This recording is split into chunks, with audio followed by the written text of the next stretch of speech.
시청자 여러분, JTBC 뉴스룸을 시작하겠습니다. 집에서 바로 뗄 수 있던 주민등록등본이 오늘 하루 내내 온라인에서도 주민센터에서도 모두 막히는 일이 벌어졌습니다. 인감증명 같은 각종 민원 서류들을 못 떼서 대출이나 계약 같은 중요한 일을 처리해야 했던 시민들 모두 발을 동동 굴러야 했습니다. 이게 모두 국가 행정 전산망이 마비돼 벌어진 일인데 정부는 아직까지도 구체적인 원인이 뭔지 또 언제쯤 복구할 수 있을지 명확히 밝히지 못하고 있습니다. 먼저 오늘 상황부터 정영재 기자가 보도합니다. 여기만 안 되는 게 아니라 네, 전국 할 거예요. 언제쯤 가능할지도 몰라요. 오늘 하루 종일 전국 주민센터 앞은 비슷한 풍경이었습니다. 행정 전산망에 오류가 생기면서 오전 9시부터 창구 서비스와 인터넷 사이트, 무인 발급기가 모두 먹통이 됐습니다. 민원 서류를 발급받으려는 주민들은 당황했고 어떤 서류 내려오셨어요? 주민등록등본이요.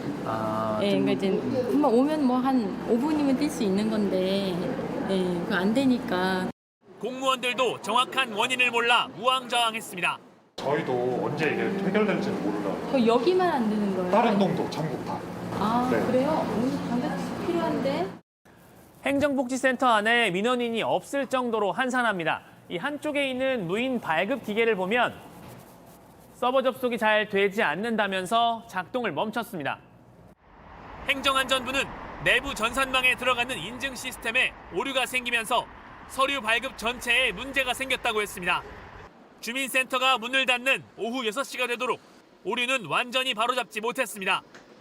발급 업무가 지역별로 시간대별로 됐다 안 됐다를 반복했습니다. 그러면서 오늘 꼭 필요한 서류가 있는 시민들은 종일 관공서를 오갔습니다. 지금까지 기다려 있어도 또 집에서 있다가 또 왔거든요. 조금 늦게라도 된다 이래서 또 왔더만은 또 안 되네.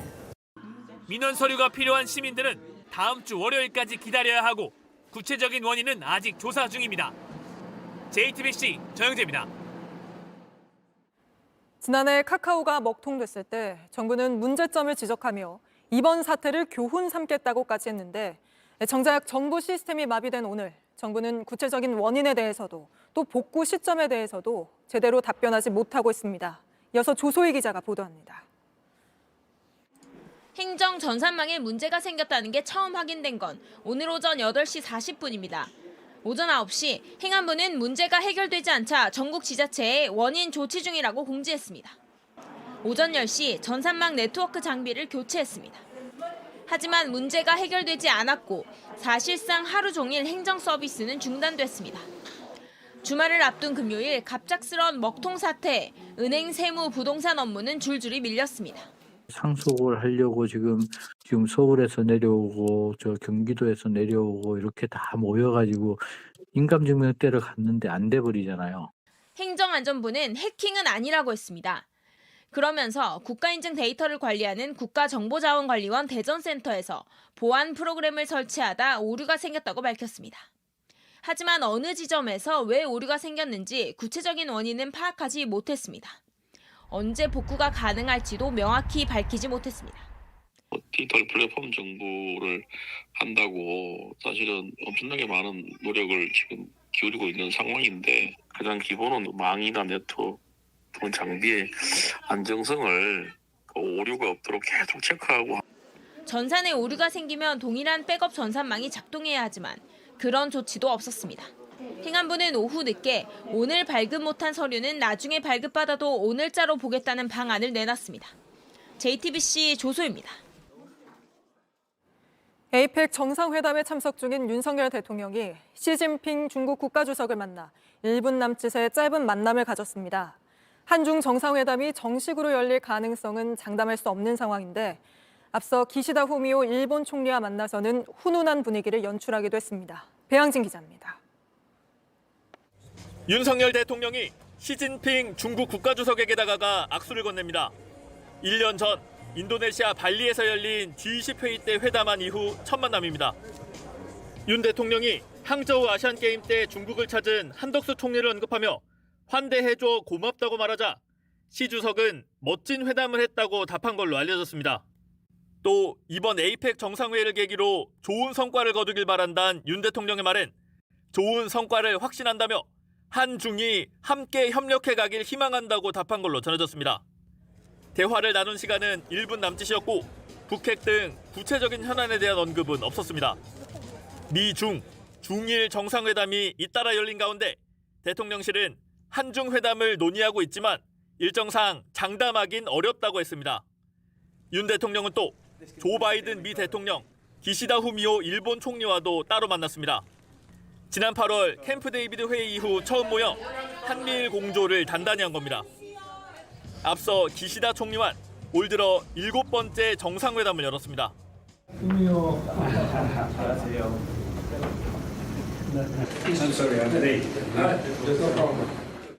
두 정상은 최근 이스라엘 교민 출국 과정에서 도움을 주고받았다며 글로벌 협력 의지로 다졌습니다.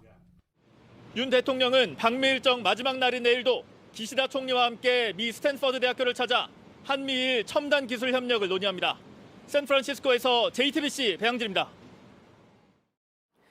연일 부딪히고 있는 국민의힘 김기현 대표와 인요한 혁신위원장이 마주 앉았습니다. 서둘러 봉합에 나선 건데 그렇다고 달라진 건 없어 보입니다. 오늘 혁신위가 발표한 전략공천을 원천 배제하자는 등의 4호 혁신안을 두고 또 부정적으로 보는 분위기가 감지됩니다. 강희연 기자입니다. 국민의힘 김기현 대표 요청으로 김 대표와 인요한 혁신위원장이 만났습니다. 힘드시죠? 아유, 뭐 살아있습니다. 대단하시오. 대통령실이 혁신위 활동에 힘을 실었다는 취지로 말한 인 위원장을 향해 김 대표가 대통령을 당내 문제에 끌어들이지 말라고 공개 저격한 지 하루 만입니다. 김 대표는 가감없이 의견을 전달해달라고 말했고 인 위원장은 고통스러운 쓴소리를 계속 건의하겠다. 혁신위 의결 안건도 당에서 적극적으로 받아달라고 요청했습니다. 40여 분 만난 비공개 면담 자리에서 양측은 앞선 혁신안을 놓고 입장차를 보인 걸로 전해집니다.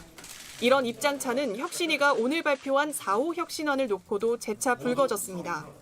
혁신안에는 모든 지역구에서 전략공천을 원천 배제하고 금고 이상 전과자 등은 공천에서 배제하도록 하는 내용이 담겼습니다. 대통령실 출신 인사도 예외가 없습니다. 똑같이 공정한 경선에 참여해야 합니다. 다만 당 핵심 관계자는 이상적인 건 좋은데 현실 사이에선 괴리가 있다. 일부 지역은 선거 전략상 전략공천이 필요할 수도 있다는 부정적 입장을 밝혔습니다. 앞서 인 위원장도 달라질 게 없다는 입장을 나타냈습니다. 국회의원 하신 분, 정치하신 분 다 변화가 필요하다는 거 알고 우리를 뒷받침하는 것은 국민입니다. 양측 간 갈등의 불씨는 여전히 남은 걸로 보입니다. JTBC 강연입니다. 경제는 모르지만 돈은 많고 싶어. 민주당이 2030 세대를 겨냥하겠다며 오늘부터 걸기 시작한 새 현수막 중 일부입니다. 그런데 당 내부에선 없는 2030 표심도 잃겠다. 젊은 세대를 이기적인 집단으로 표현했다며 반발이 쏟아지고 있습니다. 구혜진 기자입니다. 국회 앞에 새로 걸린 현수막입니다. 민주당이 새로 선보인 현수막인데 그동안 주로 사용하던 파란색 색상이나 당 로고는 빠졌습니다. 현수막은 4가지 종류입니다. 색색깔의 무늬와 함께 정치는 모르겠고 나는 잘 살고 싶어, 혼자 살고 싶댔지 혼자 있고 싶댔나란 문구가 담겼습니다. 공문에는 새로운 민주당 캠페인에 호기심 유발용 맛보기 현수막이라며 개성과 다양성의 가치를 둔 2030 세대를 겨냥했다고 설명했습니다. 하지만 당내에선 반발이 빗발쳤습니다. 당직자와 보좌진들이 모인 당 홍보국 단체 대화방에는 재검토 요청이 줄줄이 올라왔습니다. 국회 보좌진들은 2030 세대가 예의 없고 이기적이고 과실은 얻고 싶지만 노력은 하지 않는 사람이냐, 나만 혼자 잘 살고 싶어하는 집단인 것처럼 표현됐다며 도리어 젊은 세대가 기분 나빠할 내용이라고 지적했습니다. 그럼에도 당 홍보국은 현수막을 게시하라는 입장을 고수했고 현수막은 그대로 걸렸습니다. 온라인에서는 벌써 윤석열 대통령을 합성한 패러디도 등장했습니다. 여론도 상대당을 비난하던 현수막보다는 낫다는 긍정 반응, 젊은 세대를 모욕한 것처럼 느껴진다는 부정 반응으로 갈렸습니다. JTBC 구혜진입니다. 계속해서 총선 차출설이 나오고 있는 한동훈 법무부 장관이 오늘은 대구를 찾았습니다. 범죄 피해자 지원센터를 점검하기 위한 거라고 했지만 한 장관의 발언 등을 비춰보면 정치 행보로 보인다는 시선이 적지 않습니다. 박배영 기자입니다. 서울과 목포 등 전국 16곳에 스마일 센터가 있습니다. 강력범죄 피해자들을 지원하는 곳입니다. 한동훈 법무부 장관이 오늘 대구에 있는 스마일 센터를 찾아갔습니다. 총선 출마설과 겹치면서 정치적 해석이 나왔습니다. 한 장관은 선을 그었습니다. 오래전에 예정된 외국인 정책과 피해자 보호 정책을 위한 통상적인 방문입니다. 총선 출마 요구에 대한 질문이 이어졌습니다. 여권에서는 장관님의 총선 요구가 조금 강한데 어떻게 생각하시나요? 의견은 많을 수 있습니다. 후임 장관을 인선 중이란 일부 언론 보도에 대한 질문도 나왔습니다. 법무부 장관 인사 범죄 프로토콜도 진행 중이니까. 제가 아는 바가 없네요. 하지만 정치적으로 해석될 수 있는 여지도 남겼습니다. 평소에 대구 시민들을 대단히 깊이 존경해 왔습니다. 자유민주주의 위해서 끝까지 싸운 분들이라는 산업화를 진정으로 처음 시작하셨고 다른 나라와의 산업화 경쟁에서 이긴 분들이기 때문이다. 한 장관은 대구 산업단지를 방문하고 일정을 마쳤습니다. JTBC 박병현입니다. 이명박 정부에서 문체부 장관을 하다 다시 돌아온 유인촌 장관은 이명박 정부 당시 블랙리스트는 존재하지 않았다고 주장했습니다. 그런데 법원이 오늘 당시 블랙리스트가 존재했다고 인정하며 여기에 이름이 올라 피해를 입었다고 소송을 낸 문화예술인 36명에게 500만 원씩 배상하라고 판결했습니다. 조혜연 기자입니다. 2017년 9월 이른바 블랙리스트로 불린 문화예술계 지원 배제 명단이 있다는 사실이 알려졌습니다. 이명박 정부 국가정보원이 만든 겁니다. 문성근, 김미화 씨 등 정권의 비판적인 목소리를 낸 문화예술인 82명이 포함됐습니다. 이 중 36명은 이명박 전 대통령과 원세훈 당시 국정원장, 대한민국 정부를 상대로 손해배상 소송을 냈습니다. 최근 다시 문체부로 돌아온 유인촌 장관은 청문회에서 블랙리스트는 없었다고 했습니다. 실제 하지도 않고 존재하지 않습니다. 그럼 후보자. 하지만 법원은 문건이 작성된 사실이 확인된다고 했습니다. 정부와 다른 견해를 가졌다는 이유만으로 명단을 조직적으로 작성, 관리한 행위는 불법 행위라며 피해자들에게 1인당 500만 원씩 배상하라고 판결했습니다. 방송 프로그램에서 갑자기 쫓겨나는 등 정신적 피해를 입은 것에 대한 위자료를 줘야 한다고 판단한 겁니다. 대한민국 정부의 책임도 인정했습니다. 하지만 소송을 낼 당시는 이미 문건 작성으로부터 7년이 지난 시점으로 피해자들에겐 국가를 상대로 배상받을 수 있는 권리는 사라졌다고 설명했습니다. JTBC 조혜연입니다. 이재용 삼성전자 회장의 경영권 승계 의혹에 대한 1심 재판이 3년 만에 마무리돼 재판부의 판단만 남겨놓게 됐습니다. 검찰은 공짜로 경영권을 넘긴 거라며 이 회장에게 징역 5년을 선고해달라고 했고 이 회장은 앞으로 나아가는 데 집중할 수 있게 기회를 달라고 했습니다. 여도현 기자입니다. 이재용 삼성전자 회장이 법정으로 들어갑니다. 결심까지 3년 넘게 걸렸습니다. 소감 한 말씀 부탁드립니다. 검찰은 그룹 지배력을 높이려고 2015년 삼성물산과 제일모직을 부당하게 합병했다고 보고 이 회장을 재판에 넘겼습니다. 이 회장이 지분을 많이 가진 제일모직에 유리하도록 삼성물산의 가치를 인위적으로 낮추려고 부정거래를 했다는 겁니다. 검찰은 오늘 삼성이 그룹 총수의 승계를 위해 자본시장의 근간을 훼손하는 삼성식 반칙의 초격차를 보여줬다며 공짜 경영권 승계를 성공시켰다고 밝혔습니다. 그러면서 이 회장에게는 징역 5년에 벌금 5억 원, 최지성 전 미래전략실장에게는 징역 4년 6개월에 벌금 5억 원을 법원에 요청했습니다. 이 회장 측은 좋은 회사가 될 것이라 판단해 합병을 추진한 것뿐이라며 혐의를 부인해왔습니다.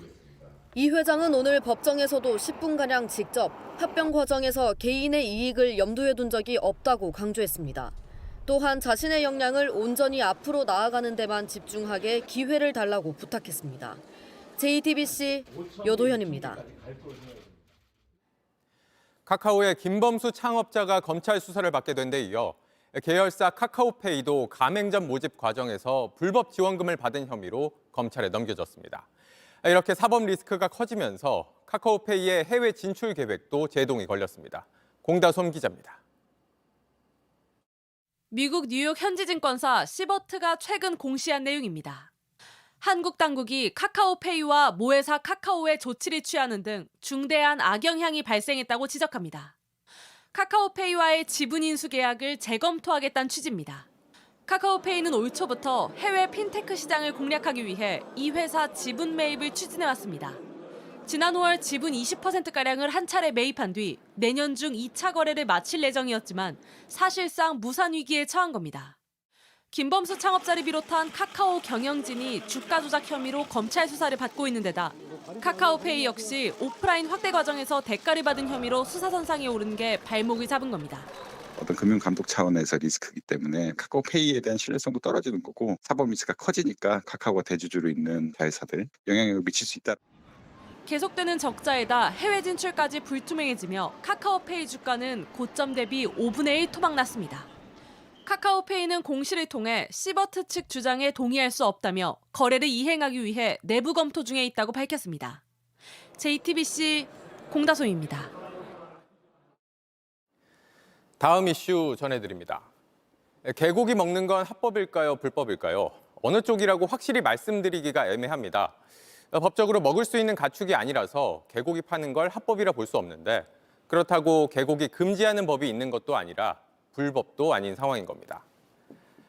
한때 정부에서 개고기 금지시킨 일이 있기는 합니다. 88 올림픽 앞두고 외국인들이 개고기 먹는 문화를 이상하게 보니까 개고기 판매 막는 서울시 고시를 만든 적이 있습니다. 그런데 이건 법도 아니었고 일단 대회만 잘 치르자는 생각으로 만든 거라 곧 흐지부지 됐죠.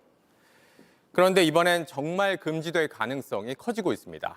반려동물 키우는 사람들이 갈수록 늘면서 정치권도 이 문제를 진지하게 보게 됐기 때문입니다.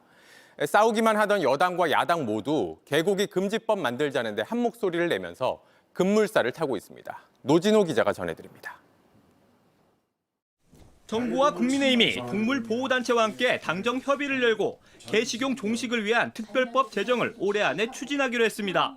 반려인들이 우리나라에 1,500만인 이 시점에 여전히 한편에서는 개를 뜬장에 키우고 음식 쓰레기를 먹이고 고문과 같은 삶을 강요한 이후에 잔인하게 도살을 해서 취식하고 특별법 공포 즉시 식용 개 사육 농가, 도축 유통업체, 식당 등은 지자체 신고와 함께 종식 이행 계획서를 제출하도록 하였습니다.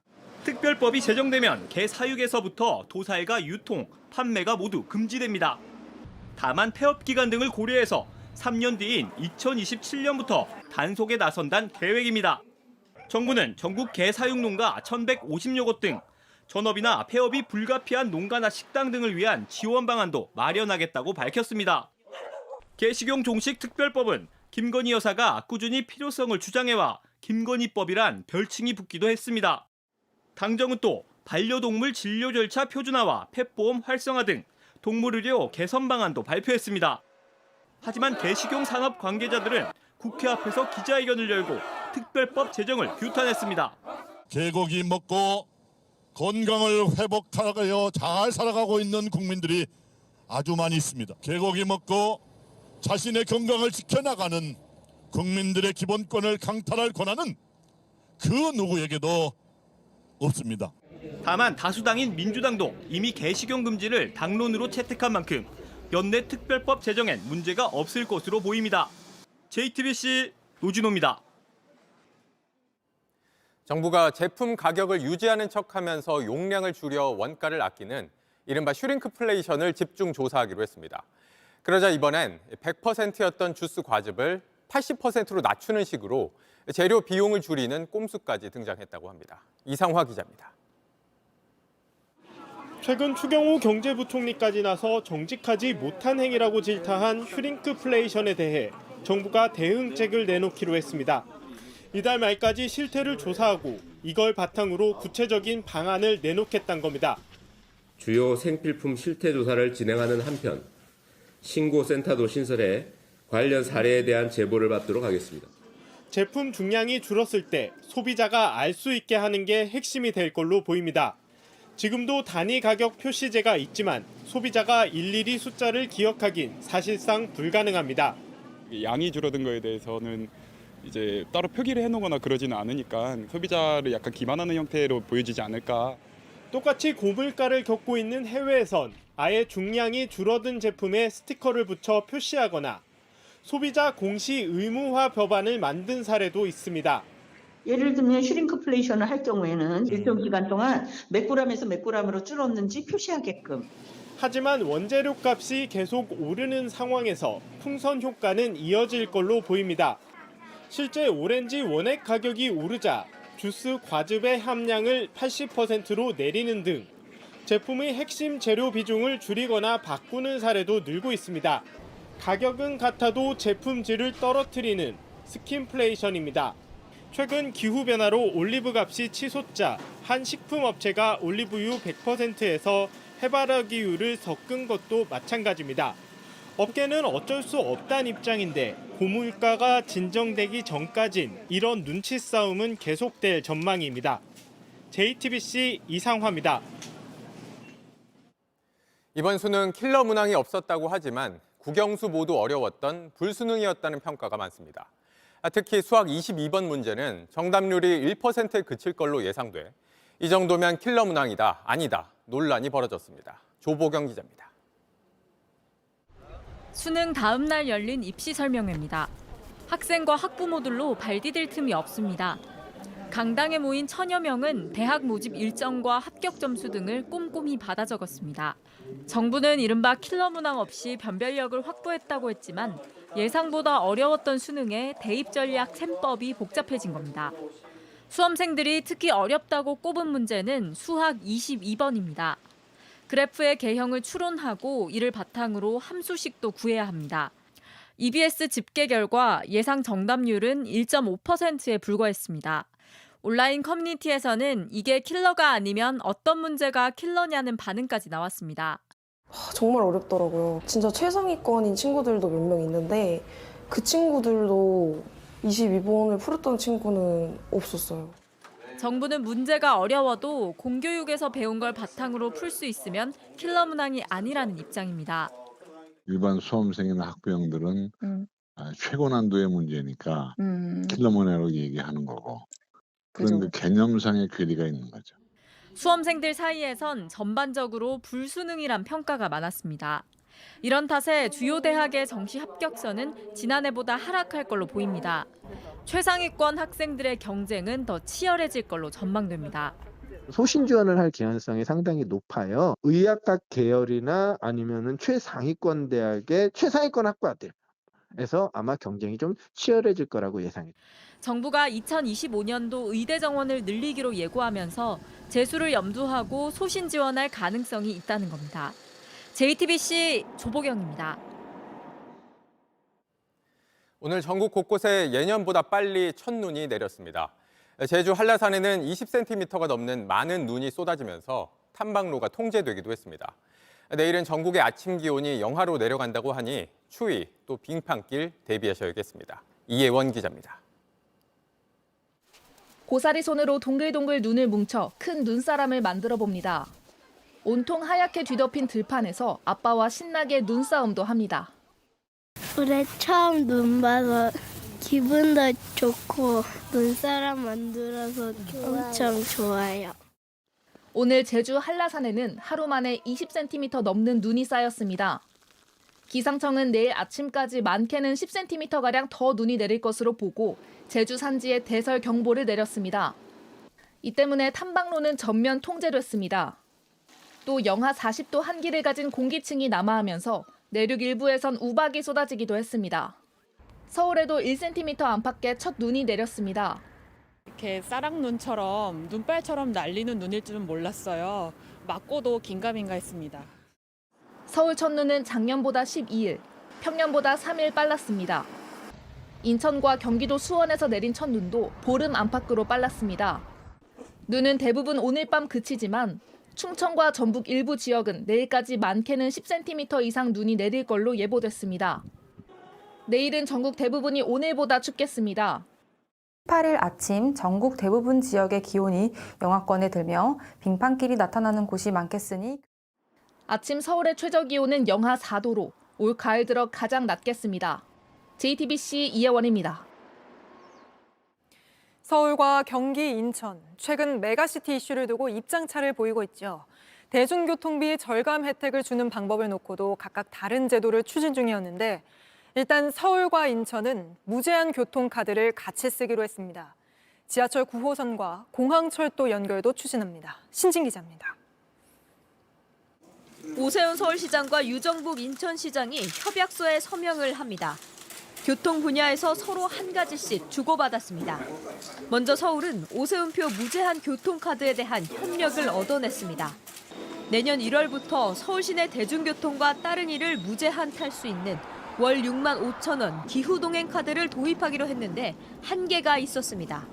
수도권을 오가는 광역버스나 서울 밖에서 탄 지하철은 포함이 안 됐기 때문입니다. 인천이 광역버스부터 참여하기로 하면서 시민들이 누릴 수 있는 혜택이 늘었습니다. 수도권은 흔히 공동생활권이다 이렇게 얘기를 하지 않습니까? 경기는 여전히 따로 교통비 환급 제도를 시행한다는 입장입니다. 모두에게 편익이 돌아가기 위해서는 경기도의 참여도 필요한 상황입니다. 인천은 서울 지하철 9호선과 공항철도 직결 운행 문제를 해결했습니다. 지금은 인천에서 공항철도를 타고 강남 쪽까지 가려면 이렇게 김포공항역에서 9호선으로 갈아타야 합니다. 직결 운행이 시작되면 지하철을 한 번만 타도 서울 강남과 인천공항을 오갈 수 있게 됩니다. 편리해질 것 같아요. 배차 간격이 너무 길어서. 수도권 지자체장들은 올해가 가기 전에 다시 모여 교통 문제, 메가시티 이슈 등 현안을 논의할 예정입니다. JTBC 신진입니다. 이틀 전 정부가 전국 5곳에 주택 8만 채를 새로 짓겠다고 발표했죠. 그중에서도 서울과 가까운 곳은 벌써 시장이 들썩거리고 있는데요. 실제 입주까지는 2030년이 넘어야 될 걸로 보이는데 총선 앞두고 투기 심리만 부추긴다는 우려도 나옵니다. 오원석 기자입니다. 경기도 오산의 한 신축 아파트 공사장입니다. 지난달만 해도 미분양 상태였지만 정부 발표 이후 분위기가 반전됐습니다. 견본주택에 사람이 몰리며 이틀 만에 모두 팔린 겁니다. 정부가 신규 8만 가구 중 3만여 가구를 오산 세교에 짓기로 하자 주변 지역까지 들썩거리는 모습입니다. 15일 날 택시지구 신규가 발표 나고 나서부터는 손님들이 좀 한 2배 정도씩은 늘었다고 보시면 될 것 같습니다. 오늘까지 하면 끝날 것 같습니다. 수십 년 된 인근 아파트 주민들도 기대감을 드러냅니다. 오산 시내보다 여기가 앞으로 엄청 좋아질 것 같아요. 이제 앞으로 2, 3년 후면은 여기가 이제 인구가 많이 들어오잖아요. 이미 집을 내놓은 주민들은 매물을 거둬들이는 분위기입니다. 조합이 좋아요. 안 가신다는 분도 계시고 조금 더 보고 나중에 내놓으신다는 분도 계시고. 다만 당장 주택 공급 효과를 내는 건 사실상 불가능합니다. 정부는 4년 후엔 사전 청약을 추진하기로 했지만 토지 수용과 보상 등 행정 절차를 생각하면 실제 공급까진 수년이 더 걸릴 가능성이 큽니다. 이 지역에서 분양이 나오고 입주하는 절차 자체는 빨리 된다는 보장은 없죠. 지금 발표한 것들은 구체적인 안이 나오려면 앞서 발표한 계획들이 먼저죠. 최근 부동산 시장 침체로 3기 신도시 등 앞선 공급도 지연되는 상황에서 오히려 투기 심리만 자극할 거란 우려도 커지고 있습니다. JTBC 오원석입니다. 엔저로 일본 여행 가는 분들 늘고 있는데요. 일본에서 이 평범해 보이는 젤리 사 먹었다가 병원에 실려가는 일이 잇따르고 있습니다. 알고 보니 보통 젤리가 아닌 대마 젤리라는데 무슨 일인지 도쿄에서 김연예 특파원이 보도합니다. 도쿄에서도 대표적인 관광지인 스카이트리 바로 앞에 있는 역입니다. 지난 3일 이곳에서 20대 남녀 4명이 젤리를 나눠 먹고 이상 증세를 호소해 병원에 실려갔습니다. 하루 뒤 도쿄 고가네이시에 있는 공원에선 축제 도중 모르는 사람이 나눠준 젤리를 먹은 5명이 구토 증세를 보였습니다. 気分悪くなったりとかもらった人がいたらお知らせくださいっていうようなことはいち早くそれぞれの店舗に実行委員の方がお知らせしてくださってたので知っていましたし注意喚起もしました。 최근 도쿄 번화가인 이케부쿠로에서도 젤리를 사 먹은 남녀가 실려가는 등 한 달도 안 된 사이 10여 명이 젤리를 먹고 이상 증세를 보였습니다. 이들이 먹은 젤리는 오사카에 있는 한 회사가 만든 건데 겉보기엔 시중에 파는 젤리들과 다르지 않습니다. 문제가 된 건 포장지에 적혀 있는 HHCH라는 성분입니다. 합성 화합물로 대마와 비슷하게 작용합니다. 일본은 대마가 불법인데도 이 합성 화합물은 규제 대상에 포함되지 않아 지금도 대마 젤리가 판매되고 있습니다. どういう副作用を生じるのか全く分かってない研究もするやはり自分からやっぱりそういうものを取り込まないようにしないと、この今回の大麻グミみたいな症状を経験する。 일본 후생노동성은 오늘 뒤늦게 규제 검토에 들어가겠다고 밝혔지만 실제 판매 제한까지는 상당한 시간이 걸릴 전망입니다. 도쿄에서 JTBC 김현희입니다. 지금도 계속되고 있는 우크라이나 전쟁 소식입니다. 러시아군에 우리나라 청년이 자진 입대했다는 보도가 나와 우리 정부가 확인에 나섰습니다. 또 그간 무기 거래 없다고 부인해온 북한과 러시아 사이 무기 거래가 있었다고 볼 만한 정황이 담긴 영상도 나왔습니다. 백민경 기자입니다. 방한복으로 얼굴을 가린 남성이 자신을 러시아군에 자원한 한국인이라고 소개합니다. 러시아 특별 군사작전에 참가하고 있다는 킨제르라는 남성입니다. 이 남성은 우크라이나 돈바스 지역에 도착한 뒤 바로 국제여단에 합류했다고 말합니다. 서방 사회는 타락했고 신뢰할 수 있는 푸틴 러시아 대통령을 위해 러시아 편에서 싸운다고 했습니다. I'm your friend. I need to run Russia more so I can communicate with people more steadily. 외교부는 영상 속 남성이 우리 국민이 맞는지 신원과 함께 소재를 파악 중이라고 밝혔습니다. 러시아군에서 흘러나온 또 다른 영상에선 무기를 보내준 북한의 감사를 표시합니다. 한 군인이 로켓 더미 앞에 서 있고 북한 동지들이 제공한 다중 로켓 발사기 사거리 포탄을 잘 받았다고 설명도 합니다. 이 발사기는 우크라이나 내 목표물을 간접 사격할 때 많이 쓰는 걸로 알려져 있습니다. 우크라이나와 전쟁 중인 러시아와 북한 간 무기 거래 의혹을 뒷받침할 수 있는 정황입니다. 두 나라는 그동안 무기를 주고받은 적이 없다고 부인해왔습니다. 유엔 안보리는 북한의 모든 무기와 관련 물자 수출을 금지하고 있는데 만약 영상이 사실이라면 결의 위반입니다. JTBC 백민경입니다. 이스라엘과 하마스 간 전쟁이 길어지면서 민간인 희생자들이 끝도 없이 늘고 있습니다. 서울 한복판에 그 희생자를 기리기 위해 이렇게 신발 수천 켤레가 모였는데 이게 어떤 의미인지 D-이슈로 확인하겠습니다.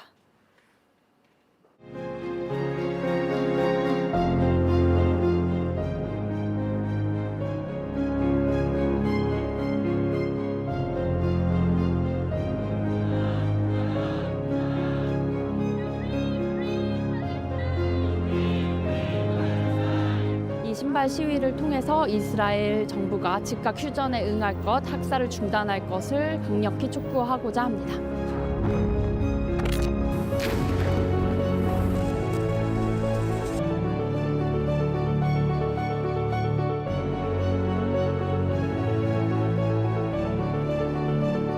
We'll try to finish that job with minimal civilian casualties. That's what we're trying to do. Minimal civilian casualties, but unfortunately, we're not successful.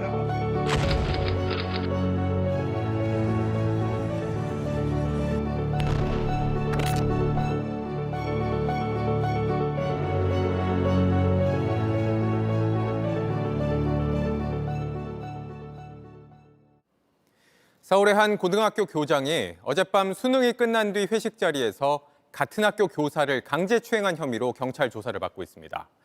피해자가 뿌리치고 도망치는데도 쫓아가면서 범행을 한 정황도 있습니다. 송승환 기자가 취재했습니다. 어젯밤 10시 반쯤 서울 서초구 서울교육대학교 앞 인도입니다. 흰색 차가 길가에 섭니다. 한 여성이 차에 탑니다. 뒤에는 코트를 입은 남성이 뒷짐을 지고 따라옵니다. 운전석에 있던 남성이 바로 차에서 내려 뭔가를 얘기합니다. 잠시 뒤 경찰차가 오고 코트 입은 남성을 태워 떠납니다.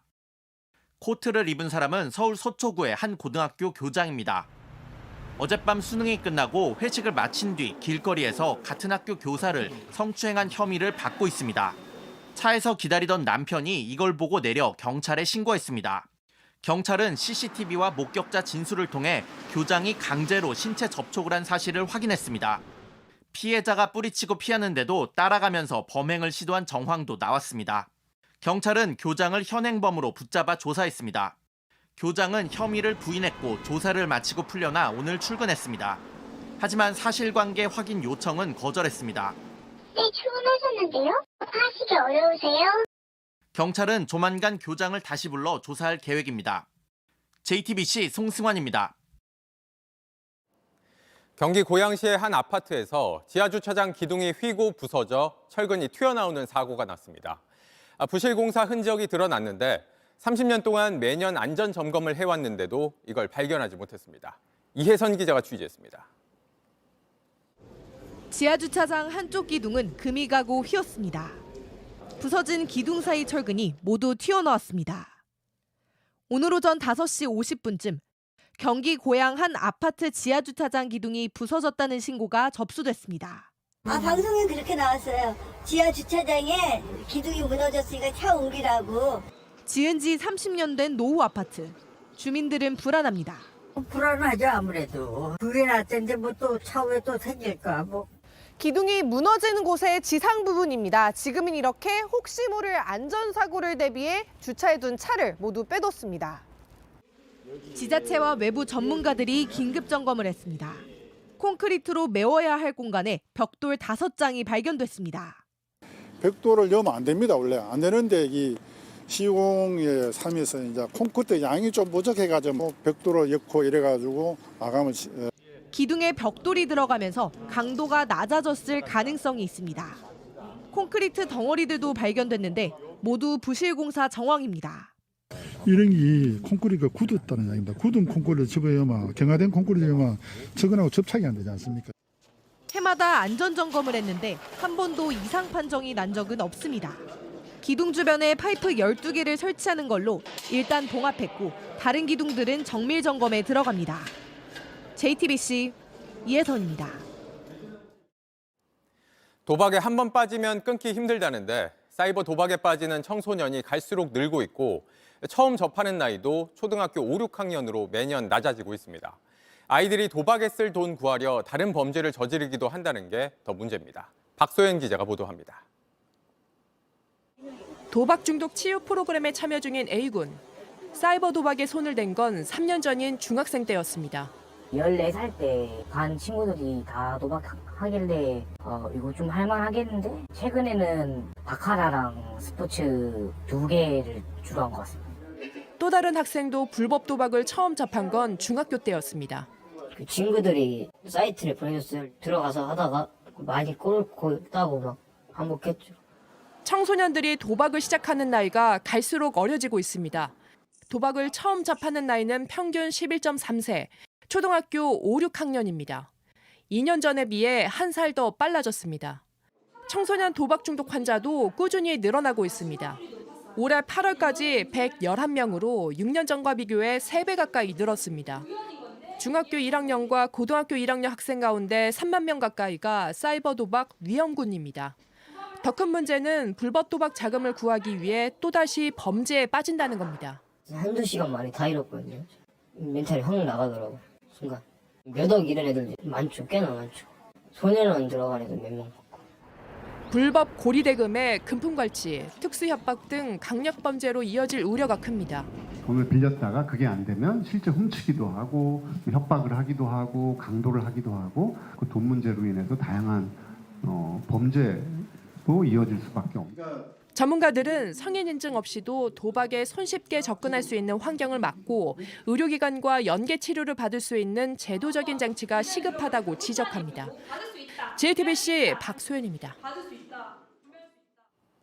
오늘 오후 4시 반쯤 서울 월계동의 한 아파트에서 70대 남성이 초등학생이 고층에서 던진 돌멩이에 맞아 숨졌습니다. 숨진 남성은 아파트 단지 안을 걷다 변을 당한 것으로 파악됐습니다. 돌을 던진 초등학생은 만 10살 미만으로 형사 책임을 지지 않습니다.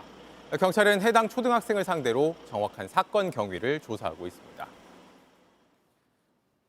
영화나 드라마엔 주인공뿐 아니라 수십에서 수백 명의 보조 출연자도 등장합니다. 이들은 열심히 일하고도 제때 출연료를 받지 못하거나 노동청에 신고를 해도 돌려받기 힘든 경우가 많습니다. 박지영 기자가 취재했습니다. 40대 김모 씨는 3년 전부터 드라마 보조 출연자로 일하고 있습니다. 여러 유명 드라마에 나왔습니다. 한 중개 대행업체와 계약을 맺고 일감이 생길 때마다 가서 출연하고 일당을 정산받았습니다. 그런데 지난 9월부터 출연료가 들어오지 않았습니다. 2달치 출연료 120만 원을 떼었습니다. 거의 번호식으로 하다 보니까 단돈 100만 원 들어 아쉬운 편이죠. 뭐 카드값도 내야 되는데 그것도 늦더라도 돈을 주겠다던 업체는 갑자기 문을 닫겠다고 통보했습니다. 업체 대표는 연락을 받지 않았습니다. 김 씨처럼 돈을 못 받은 피해자만 500여 명, 확인된 피해 금액만 1억 5천만 원이 넘습니다. 폐업하겠다, 죄송하다 이런 식으로 오니까 배신감이 너무 컸었어요. 회사 기록을 확인해봤습니다. 이미 지난 8월 폐업한 걸로 나옵니다. 업체 대표는 JTBC에 잠적하지 않았고 돈도 나중에 해결하겠다고 했습니다. 어떻게 해결할 건지 물으니 급한 사람들은 노동청에 신고하라고 답했습니다. 하지만 노동청에 신고해도 출연료를 돌려받기는 쉽지 않습니다. 피해자들은 업체와 프리랜서 계약을 맺었습니다. 그런데 프리랜서는 노동자로 인정받지 못하고 있습니다. 노동청은 그동안 이렇게 떼인 돈이 일을 하고 받는 임금이 아니라고 주로 해석해왔습니다. 생계와 관련된 임금이라든지 해고라든지 이런 부분에 문제가 생겼을 때는 일반 근로자와 마찬가지로 구제를 신속하게 할 수 있도록 노동청은 구제할 방법이 있는지 검토하고 있습니다. 경찰은 업체 대표에 대한 조사에 들어갔습니다. JTBC 박지영입니다. 한때 대학로의 상징이었던 학전 소극장이 재정난으로 33년 만에 문을 닫습니다. 마지막이 될지도 모를 공연을 찾은 관객들을 정수아 기자가 만나봤습니다. 가만히 바라보기도 서성이다 사진을 찍기도 합니다. 30년 넘게 대학로를 지킨 학전이 문을 닫는다는 소식에 부부는 제주에서 비행기를 탔습니다. 20년쯤 전에 제가 고등학생 시절에 지하철 1호선을 관람한 적이 있는데 또 마지막으로 다시 한번 보고 싶어서. 누군가에겐 생일날 조용히 위로받던 곳이기도 했습니다. 5년 전에 제 생일 때 혼자서 왔었는데 소식 듣자마자 바로 예매해서 왔어요. 1991년 가수 김민기 씨가 문을 연 이 극장에선 김광석이 노래했고 황정민, 설경구 등 숱한 스타들이 나왔습니다. 암에 걸려갖고 오늘 내일 한다카거든요.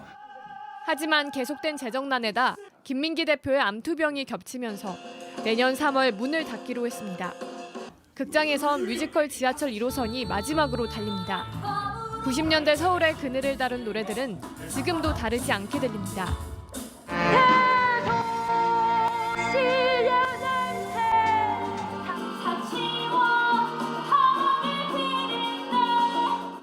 저희는 어떻게 보면 이 시대의 기록으로 남을 것이고 이 학전과 학전의 여러 작품은 영원히 사라지지 않을 것이다.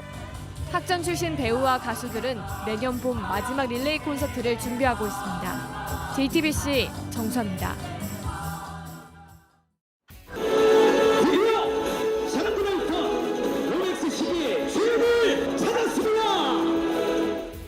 LG 트윈스의 주장 오지환 선수의 손목에 우승을 기념하는 시계가 채워졌습니다. 1997년 고 구본무 회장이 우승을 하면 선물하려고 사둔 시계인데 26년 만에 빛을 본 겁니다. 29년 된 아와모리 소주도 나눠 마셨는데요. 3병을 사두었는데 긴 세월 동안 술이 증발해서 한 통이 채 안 남았다고 합니다. 오지환 선수는 축하 행사가 끝난 뒤 시계를 구단에 반납했고 구단은 이 시계를 어디에 전시할지 고민하고 있습니다. 여러분들은 프로 출신이고 지금 현재도 프로야. 돈발로 나누면 프로라는 시대가. 전직 선수와 아마추어 선수가 진지한 야구 대결을 펼치는 프로그램이죠. JTBC 예능 최강 야구가 1구 대상을 받게 됐습니다. 야구인 단체 1구회는 최강 야구가 야구를 알리는 홍보대사 역할을 하고 있다며 팬의 관심이 적은 아마추어 선수에 대한 관심까지 불러일으켰다고 평가했습니다. 시상식은 다음 달 8일 열릴 예정입니다.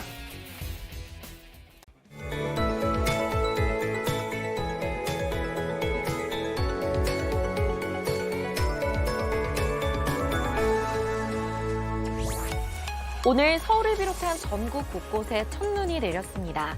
눈은 오늘 밤이면 대부분 잦아들겠습니다. 현재 제주 산지에는 대설경보가, 충남과 전북 내륙엔 대설주의보가 내려진 가운데 내일 새벽까지 눈이 이어지는 그 밖에 충청과 전남 곳곳에도 대설특보가 확대될 가능성이 있겠습니다. 특히 이들 지역은 많게는 10cm 이상의 눈이 더 내리겠고요. 제주 산지에도 최고 15cm 이상의 눈이 쌓이겠습니다. 찬바람의 날은 점점 더 추워지겠습니다. 잠시 후 9시가 되면 경북 내륙에는 한파특보도 발효될 텐데요. 서울도 내일 아침 영하 4도까지 떨어지며 춥겠고요. 체감온도는 영하 11도에 달하며 강한 추위가 예상됩니다. 하루 사이 기온 변화가 큰 만큼 보온에 신경 써주셔야겠습니다. 내일 중부와 영남 지역은 오후부터 차차 맑아지겠고요. 호남과 제주는 계속해서 흐리겠습니다. 내일 아침 춘천 영하 6도, 대전 영하 3도로 대부분 지역이 영하권에 머물겠습니다. 한낮에는 서울 6도, 전주 대전 9도, 창원 부산 11도까지 오르겠습니다. 내일 낮부터 차츰 기온을 회복하면서 당분간 영하권의 추위는 없겠고요. 주 중반 중북부 지역에 비 소식이 있겠습니다. 날씨였습니다. 뉴스룸 저희가 준비한 소식은 여기까지입니다. 시청해주신 여러분 고맙습니다.